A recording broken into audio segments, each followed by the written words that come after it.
una vez proclamada la independencia de nuestro país, hecho que ocurrió el 27 de febrero de 1844, se inicia con un período llamado como la Primera República. Este período comprende los años 1844 a 1861. En este último año es que se proclama la anexión a España por el presidente Pedro Santana. Durante esos 17 años de duración que tuvo la Primera República, ocurrieron una serie de cambios en los órdenes de este país.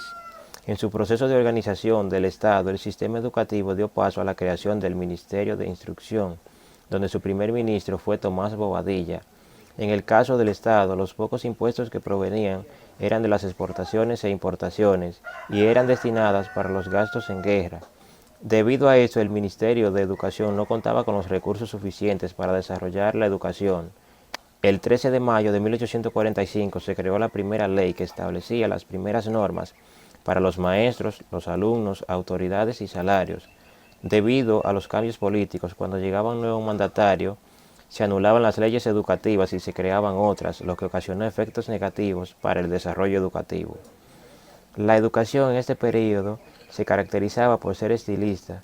Sus servicios estaban dirigidos al cultivo de las ciencias en la clase alta de la sociedad, mientras que la clase popular era educada para la obediencia. En 1848 se legisló para dar origen al Seminario Conciliar como institución de educación superior en el período de la Primera República. En los inicios de 1844 el currículo de la educación primaria era muy limitado, por lo que enseñaban lectura, escritura, cálculo, cuentas, bordados y oración a coro. Más tarde, don Manuel Aybar modificó y amplió este currículo, introduciendo la enseñanza de la gramática castellana, aritmética y teneduría de libros. La Iglesia Católica continuaba ejerciendo una gran influencia en el aparato educativo. La filosofía educativa no tuvo gran influencia, ya que durante la Primera República perseguían la formación de personas obedientes al gobierno, a las leyes y a Dios con una actitud conformista. Como puede notarse, se obviaba el pensamiento crítico, racional, ya que aspiraban a formar sujetos conservadores. No todos los individuos tenían acceso a la educación, por lo que este era un privilegio para miembros de la clase muy privilegiada. Durante este periodo florecieron escuelas privadas y predominaron las de varones. En 1851 el ministro José María Caminero concretizó la modificación de la línea curricular. En el nivel primario básico se estableció el castigo por ley, se dio importancia a la lectura, escritura, caligrafía, análisis de texto y se establecieron premios para los alumnos meritorios.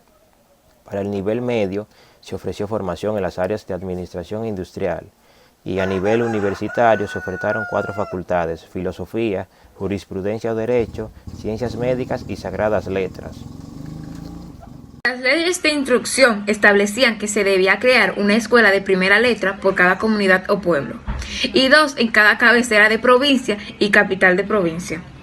Dentro del ámbito privado alcanzó gran renombre el Colegio Buenaventura, que fue fundado durante el primer gobierno de Báez, 1849-1853. El salario de los maestros era de 30 y 20 pesos, de acuerdo a la asignatura que enseñaran. Un dato interesante es que desde los primeros años de la creación de la República Dominicana, a la educación se le asignó el 4% del presupuesto de la nación.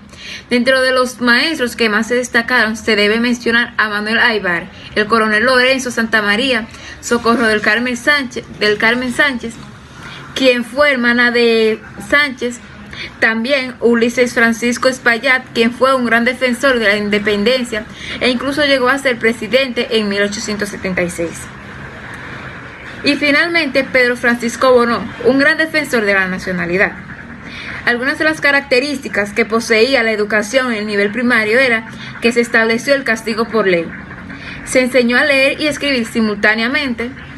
Se otorgó intención especial a la caligrafía.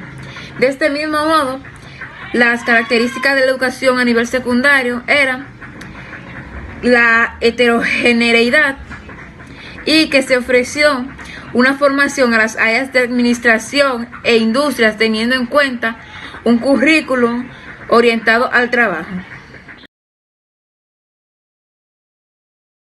La Segunda República inicia con la restauración del país en el 1865 y culmina tras la finalización de la intervención estadounidense. Para esa época todavía existía la pugna política. En la Segunda República se implementaron cambios en el sistema político que fueron de gran ayuda para la educación, ya que esta era considerada como un pilar fundamental para la transformación social, partiendo de los movimientos de renovación pedagógica de la institución libre de enseñanza. Por primera vez se establece que la falta de recursos no impedía poder estudiar. La religión dejó de ser una asignatura obligatoria, aunque la enseñanza era laica. Los principales educadores y pensadores en la primera mitad de la Segunda República fueron Pedro Francisco Bono y Ulises Francisco Espaillat, logrando este último ser presidente de la República con ayuda del Partido Azul, que era liderado por Gregorio Luperón. Debido a la inestabilidad política que existía en esa época, no pudo implementar sus ideales, ya que el gobierno liberal gobernó muy poco en comparación con el conservador. En los años 1865-1880, la educación sufrió grandes cambios, ya que fue basada en la ideología liberal nacionalista, sujetándose a las necesidades sociales con el fin de obtener la triple pendiente: política, laboral y espiritual, mientras que en los años 1880-1895 el positivismo, enlazándose con las ideas liberales, logró marcar las pendientes educativas y culturales de la sociedad. Fue obra de Eugenio María de Hostos la revolución de la enseñanza dominicana. Aunque en la primera mitad de la Segunda República la educación disminuyó por el poco interés que tenían los gobernantes de que el país avanzara, esto logró aumentar luego de que se implementara la cobra de impuestos para el desarrollo de la educación. Es preciso señalar que la educación es la que permite a los países salir del subdesarrollo. Más adelante, las mujeres se destacaron en el plano educativo, destacándose la labor desempeñada por Salomé Ureña, quien no solo contó con motivación de Hostos, sino también con su ayuda para formar el primer instituto de señoritas, donde se formaron las primeras maestras dominicanas. La educación no logró grandes avances en los métodos implementados, ya que los estudiantes eran sometidos a castigos. Un claro ejemplo es que eran golpeados con reglas y látigos o puestos de rodillas en el sol encima de un guayo. Otro maestro destacado en la Segunda República, aparte de Hostos y Salomé, fue Manuel de Jesús Peña y Reynoso, quien, aparte de dar clases en varias ciudades de la República, fundó el Colegio La Paz.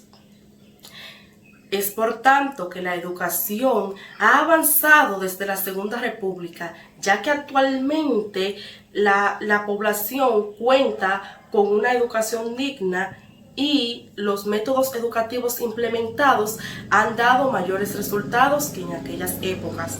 La Segunda República de nuestro país dio pasos evolucionativos a la educación, dejando grandes logros en la historia, como la apertura de nuevas instituciones para señoritas en 1896. También podemos destacar que en 1899 se promulga la Ley 3877, que daba introducción a nuevas materias como la religión, moral e idioma. En 1902 se restaura una ley otorgada en 1844. Uno de los hechos más importantes fue la reforma educativa, que se realizó mediante la intervención militar estadounidense. La primera ocupación estadounidense en República Dominicana se produjo desde 1916 hasta 1924.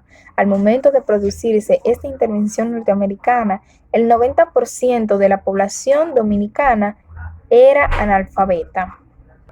Para esta fecha, 2.000 habitantes eran de edad preescolar y desde 14.000 hasta 18.000 habitantes iban a la escuela. Este registro lo llevaba Santo Domingo y Santiago, ya que eran las únicas ciudades que tenían una formación educacional como tal. Durante los primeros años de esta intervención en nuestro país, en 1916, se formó la Reformativa Educativa. Esta promulgó una ley desde el principio que desde los niños de 7 hasta 14 años tenían que tener educación gratuita y obligatoria. Las autoridades norteamericanas nombraron a Julio Ortega Frey como superintendente de educación. Este se centró principalmente en mejorar las pésimas condiciones que estaba la educación. Esta tuvo muchas características, ya que obtuvo muchos logros en esta. Se instalaron varios planteles en zonas rurales. Se hizo énfasis en la educación.